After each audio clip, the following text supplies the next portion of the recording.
मेरे पास जो फॉर्मूला है ना बेटा, an is equal to a plus N minus one D, जिसमें से n क्या है, टर्म की बात हो रही है, और an क्या है, जिस टर्म की वो बात कर रहा है उसकी वैल्यू है। क्वेश्चन में मुझे बोलता है which term of the AP, मतलब मुझे n निकालना है, कौन सी टर्म -81 है, ये मेरा क्वेश्चन। मुझे an कितना दिया हुआ है, -81 दिया हुआ है, और a की वैल्यू क्या होगी यहाँ से 21। मेरी सीक्वेंस बढ़ रही है या घट रही है, तो d नेगेटिव होगा। 18 माइनस 21 करोगे तो d कितना आएगा, -3। तो an का फॉर्मूला होगा a plus N minus one D. इस बार मुझे an दिया हुआ है, a की वैल्यू b दी हुई है, बट n मुझे निकालना है क्योंकि क्वेश्चन में बोले विच टर्म, और d मेरे को -3 दिया हुआ है। तो इस 21 को चाहे इधर ले जाओ, -81 -21 -102 इक्वल टू n -1 -3। मैं ना इनको कभी मल्टीप्लाई नहीं करता, ये वाली चीज हमेशा इससे कटेगी। 34, तो 34 इक्वल टू n -1, तो n की वैल्यू आ जाएगी 35। मैं आपको एक चीज बताता हूँ, जो आपका n होता है ना बेटा,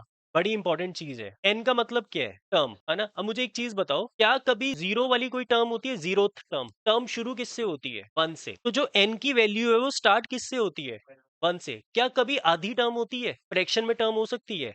तो टर्म हमेशा 1 2 3 4 सो ऑन होती है। टर्म कभी भी नेगेटिव नहीं होती, टर्म कभी भी फ्रैक्शन में नहीं होती, टर्म हमेशा क्या होती है, नेचुरल नंबर। तो अगर नेचुरल नंबर नहीं होगी, यहाँ कटिंग नहीं हुई ना, तो फ्रैक्शन में आ जाएगा। तो कभी भी ऐसा नहीं होगा कि ये कटे ना, हमेशा कटेंगे, और हमेशा आपका आंसर नेचुरल नंबर आएगा। जिस क्वेश्चन में नेचुरल नंबर आंसर नहीं आया, या तो आपने कोई गलती की है, या फिर क्वेश्चन ये था चेक करो ये टर्म है भी है एपी की कि नहीं है। तो उस केस में अगर मेरा n फ्रैक्शन में आ गया, इसका मतलब ये कि वो एक्चुअल में एपी की वैल्यू टर्म आती ही नहीं है किसी भी टर्म में वो वैल्यू। तो जैसे यही सीक्वेंस है, और इसी सीक्वेंस के अंदर मुझे बताओ क्या कभी 17 आएगा, नहीं आएगा। मैं 17 लेकर करता हूँ इसको, मैं an को 17 मान लेता हूँ और n निकालने की कोशिश कर। 17 is equal to 21 plus n minus one into T. इसको माइनस करूंगा तो कितना आएगा, -4 n माइनस वन -3। यहीं से पता चल गया कट रहे हैं ये। अच्छा चलो ठीक है, नहीं भी कट रहे, हम आगे सॉल्व कर लेते हैं। -3n प्लस 3 हो जाएगा, ये इधर शिफ्ट होगा तो -7। तो n की वैल्यू कितनी आ गई, 7/3। और n कभी भी किस में नहीं होता, फ्रैक्शन में नहीं होता।